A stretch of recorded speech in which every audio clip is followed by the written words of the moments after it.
आप सभी का स्वागत है वीएस क्लासेस में। मैं हूँ वर्षा सिंह। आज हम पढ़ने वाले हैं फूड फोर्टिफिकेशन के बारे में। तो चलिए हम स्टार्ट करते हैं। सबसे पहले हम जानते हैं फूड फोर्टिफिकेशन क्या होता है। तो जो फूड फोर्टिफिकेशन होता है ये प्रोसेस होती है जिसमें फूड में विटामिन और जो मिनरल्स होते हैं उनको ऐड करना फूड फोर्टिफिकेशन कहलाता है। एफएसएसएआई ने मतलब कि एफएसएसएआई का फुल फॉर्म क्या होता है, food safety and standard authority of India ने फूड फोर्टिफिकेशन को डिस्क्राइब किया है क्या कि फोर्टिफिकेशन जो है वो विटामिन और मिनरल्स जैसे कि iron, iodine, zinc, vitamin A and D को स्टेपल फूड्स जैसे कि राइस हो गया, व्हीट हो गया। स्टेपल फूड्स मतलब कि जो जनरली खाने में आते हैं अधिक मात्रा में, जैसे हम अधिक यहाँ पे गेहूँ खाते हैं और दूसरी जगह कहीं चावल ज़्यादा खाए जाते हैं, तो ये स्टेपल फूड हो गया। इसके अलावा भी जो ज़्यादा अधिकतर जो खाने में जो फूड्स आते हैं जैसे कि ऑयल हो गया, मिल्क हो गया, सॉल्ट हो गया, ये फूड प्रोडक्ट जो है इनमें विटामिन और मिनरल्स को ऐड किया जाता है जिससे कि उनका जो न्यूट्रिशनल कंटेंट है वो इम्प्रूव हो सके। अब ये जो न्यूट्रिएंट्स हैं ये फूड में पहले से प्रेजेंट हो सकते हैं या फिर फूड प्रोसेसिंग के टाइम पे उनका लॉस हो गया हो। फूड प्रोसेसिंग मतलब कि जैसे कोई भी हम खाना बना रहे हैं, वेजिटेबल को बॉईल किया है और हमने उस पानी को अलग कर दिया, तो उसमें जितने भी वाटर सॉल्युबल विटामिन रहेंगे मे भी वो अलग हो सकते हैं, तो उससे क्या हो गया, हमारे जो न्यूट्रिएंट है उनका लॉस हो गया। अब ये जो फूड फोर्टिफिकेशन है ये फूड मैन्युफैक्चरर के द्वारा भी किया जा सकता है और जो गवर्नमेंट है पब्लिक हेल्थ पॉलिसीज जो चलाते हैं डेफिशिएंसी डिसीजेस को कम करने के लिए, उसके लिए भी फूड फोर्टिफिकेशन किया जा सकता है। अब हम देखते हैं कि फूड फोर्टिफिकेशन की आवश्यकता क्यों है। सबसे पहले फूड फोर्टिफिकेशन क्यों आया, कहीं ना कहीं किसी चीज़ की कमी रही होगी तभी फूड फोर्टिफिकेशन आया। तो कमी किस चीज़ की, हम क्या इसमें ऐड कर रहे हैं, न्यूट्रिएंट्स ऐड कर रहे हैं, मतलब कि जो न्यूट्रिएंट्स हमारे खाने में कमी आ रही है, हम उनको प्रॉपर नहीं ले पा रहे हैं, उनको नहीं कंजप्शन कर पा रहे हैं, तो उसके कारण फूड फोर्टिफिकेशन हमें करना पड़ रहा है। ठीक है, तो जो कंजप्शन है, lack of consumption of balance diet, जो बैलेंस डाइट होती है वो डाइट जिसमें प्रॉपर अमाउंट में सभी एसेंशियल न्यूट्रिएंट जो हमारी बॉडी को आवश्यक है उसमें प्रेजेंट रहते हैं, उसको बैलेंस डाइट कहा जाता है। यदि हम वो बैलेंस डाइट नहीं लेते हैं डेली हम अपनी लाइफ में, तो क्या होता है, उसके कारण फूड फोर्टिफिकेशन की आवश्यकता है। और lack variety in the diet, हम अपनी डाइट में वैरायटी ऑफ फूड्स नहीं ले रहे हैं, हम सिर्फ दाल चावल खा रहे हैं या फिर हम सब्जी रोटी खा रहे हैं। हम वैरायटी ऑफ फूड जैसे कि ना हम दूध ले रहे हैं और ना हम फ्रूट्स ले रहे हैं, ना इतने टाइप की जो वेजिटेबल्स हैं हम वो नहीं ले रहे हैं, तो कहीं ना कहीं जो न्यूट्रिएंट्स है वो प्रॉपर हम नहीं ले रहे हैं, कोई ना कोई जो न्यूट्रिएंट्स है उनकी डेफिशिएंसी पे देखी जाती है।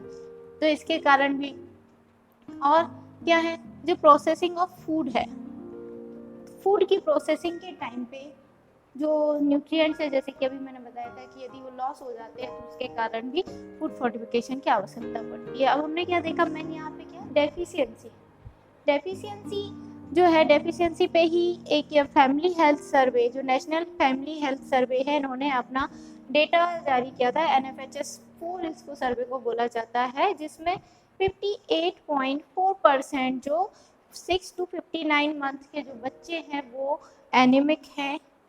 53.1% जो रिप्रोडक्टिव एज की महिलाएं हैं वो एनीमिक है हमारे भारत देश में, और इसके साथ ही 35.7% ऐसे चिल्ड्रन जिनकी एज 5 साल से कम है वो अंडरवेट है। तो ये अधिकतर किसको रिप्रेजेंट कर रहा है कि डेफिशिएंसी, इनके कारण क्या हो रहा है, डेफिशिएंसी हो रही है किन न्यूट्रिएंट्स की, जो हम प्रॉपर मात्रा में नहीं ले पा रहे हैं, हमारी दैनिक आवश्यकता है उस न्यूट्रिएंट की लेकिन हम नहीं ले रहे हैं, तो उसके कारण डेफिशिएंसी हो रही है। और डेफिशिएंसी को हम इस पे बोल सकते हैं कि फूड फोर्टिफिकेशन की आवश्यकता है। इस डेफिशिएंसी जो डिसीजेस हैं, सिम्टम्स हैं, उनको कम करने के लिए फूड फोर्टिफिकेशन आवश्यक है। इसका हम बोल सकते हैं कि फूड फोर्टिफिकेशन का जो मेन जो उद्देश्य है वो क्या है, डेफिशिएंसी को कम करना। हम इसके बाद देखते हैं कि जो फूड फोर्टिफिकेशन है उसके क्या बेनिफिट्स हैं, मतलब ये जो प्रोसेस है, यदि ये मेथड है जो फूड फोर्टिफिकेशन, इसको करने से क्या फ़ायदे होंगे।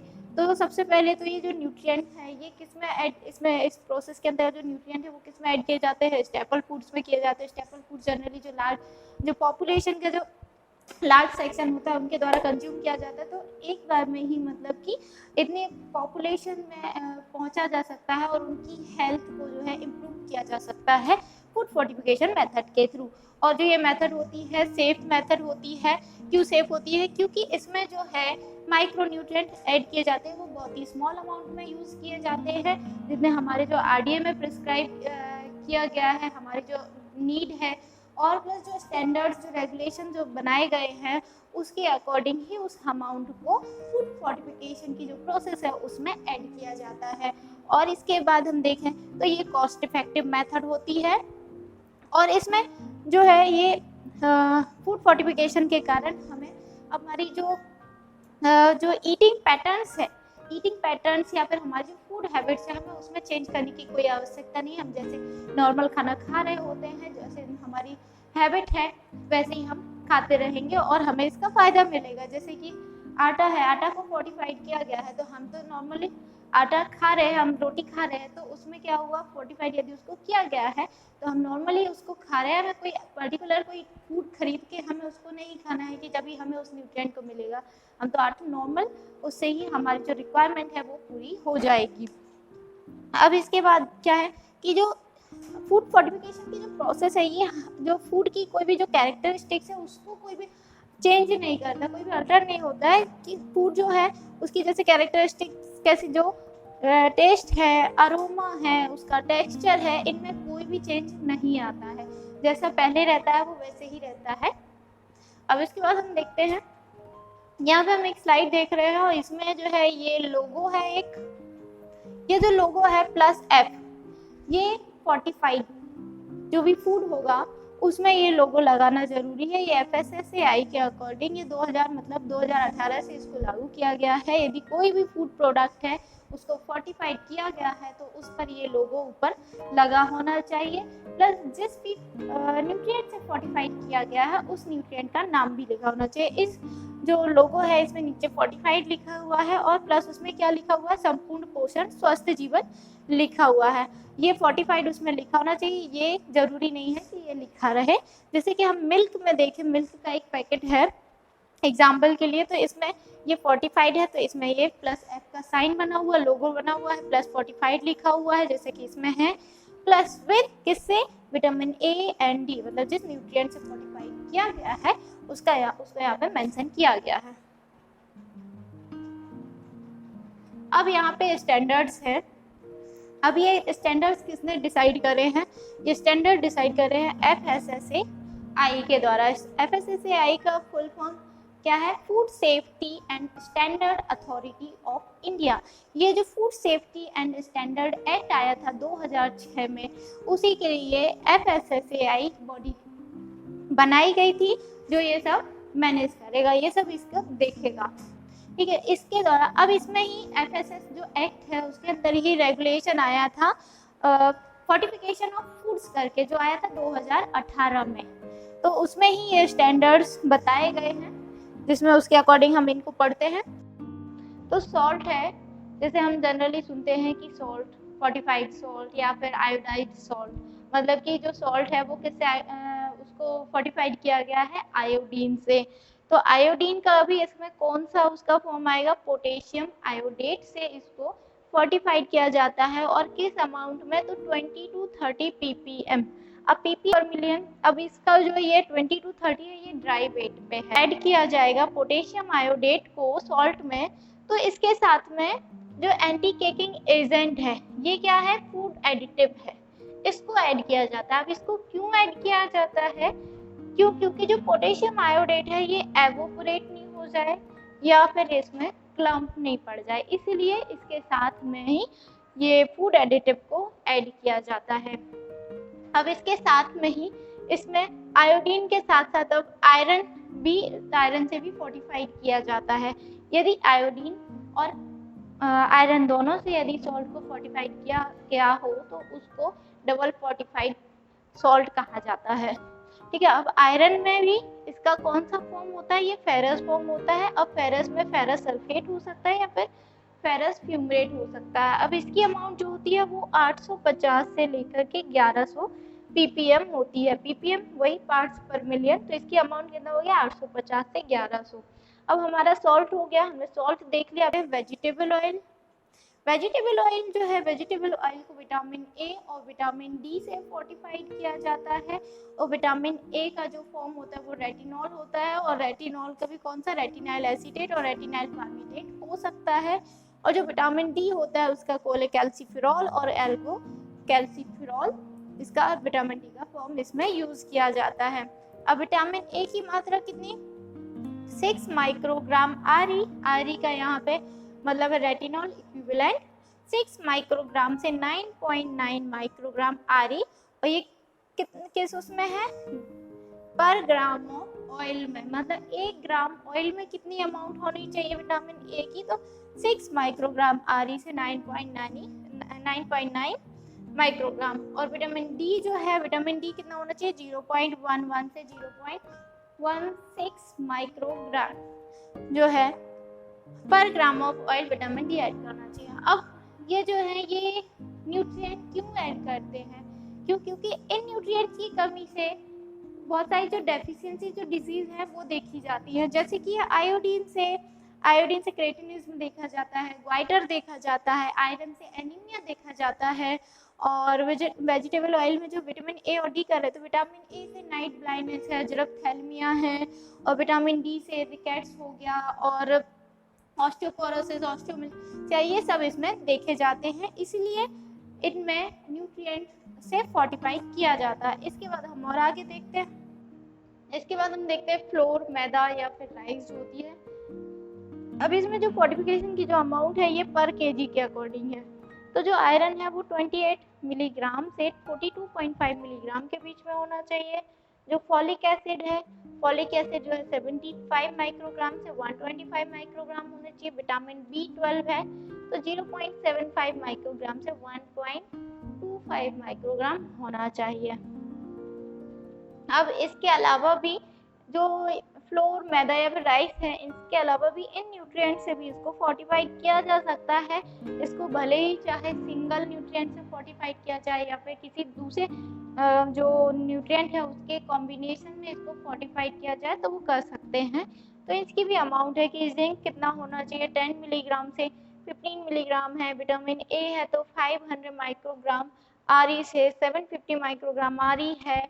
और थायमीन जो है विटामिन B1 जिसे कहते हैं 1 मिलीग्राम से 1.5 मिलीग्राम होना चाहिए। राइबोफ्लेविन है विटामिन B2 तो 1.25 मिलीग्राम से 1.75 मिलीग्राम होना चाहिए। और जो नायासिन है विटामिन B3 जो है वो 12.5 मिलीग्राम से 20 मिलीग्राम होना चाहिए। और जो पेरिडॉक्सिन है जिसे विटामिन B6 भी कहा जाता है तो 1.5 मिलीग्राम से 2.5 मिलीग्राम होना चाहिए। हमें इसमें इतनी ज़्यादा अमाउंट याद रखने की ज़रूरत नहीं है। यदि आप करना चाहें तो आप इस अमाउंट को याद कर सकते हैं। इसके बाद हम आगे बढ़ते हैं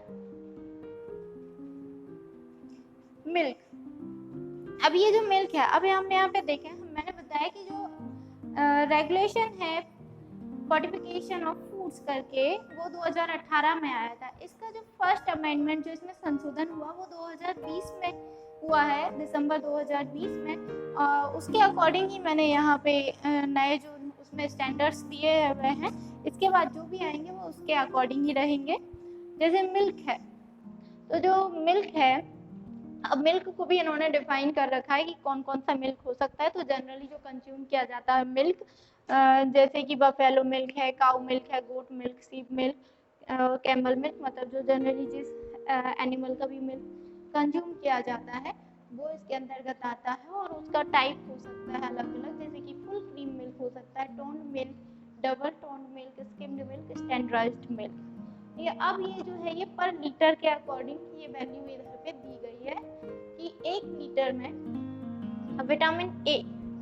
विटामिन ए का जो टाइप हमने आगे भी पढ़ा था रेटिनॉल वाला, तो उसका ही रेटिनाइल एसीटेट और रेटिनाइल पामीटेट, जहाँ पे भी हमने विटामिन ए और विटामिन डी आएगा किसी भी फूड को फोर्टिफाइड करने के लिए, तो उसका टाइप जो है वो रेटिनॉल ही रहेगा, यही रहेगा। विटामिन डी का भी टाइप यही रहेगा, ठीक है। अब विटामिन ए जो है उसको 270 टू 450 माइक्रोग्राम RE 1 लीटर में ऐड किया जाएगा।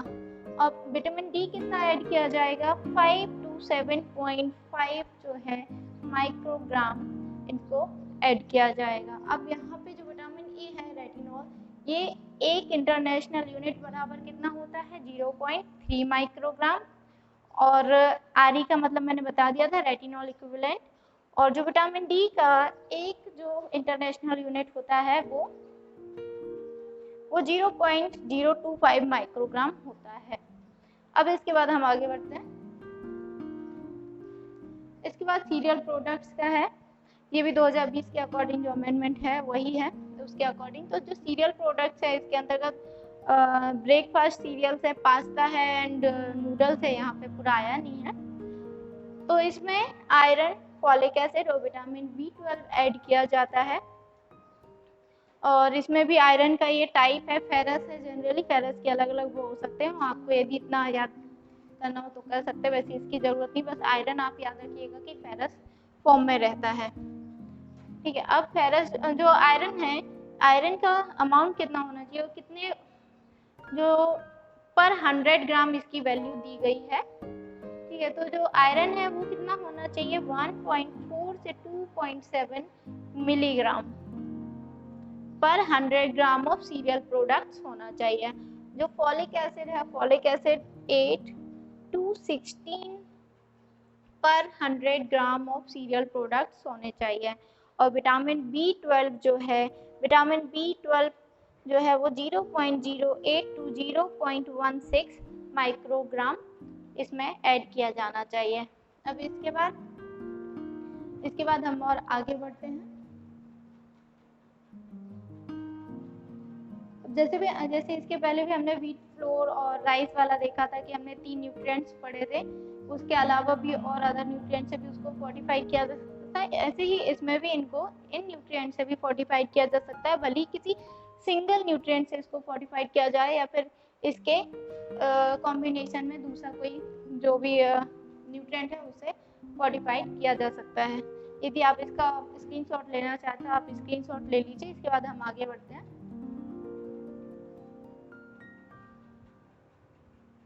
इसके बाद हम आगे देखते हैं फ्रूट जूस। जो फ्रूट जूसेस होते हैं वो जनरली उसमें क्या होता है, विटामिन सी जो होता है उनका लॉस हो जाता है, इसलिए अधिकतर सिर्फ इसमें फ्रूट जूसेस पर विटामिन सी ही रिकमेंड किया गया है कि सिर्फ इसमें विटामिन सी से ही इसको फोर्टिफाइड किया जाएगा। तो विटामिन सी जो है एस्कॉर्बिक एसिड, उसको 100 ml फ्रूट जूस में कितना ऐड किया जाएगा, 6 to 12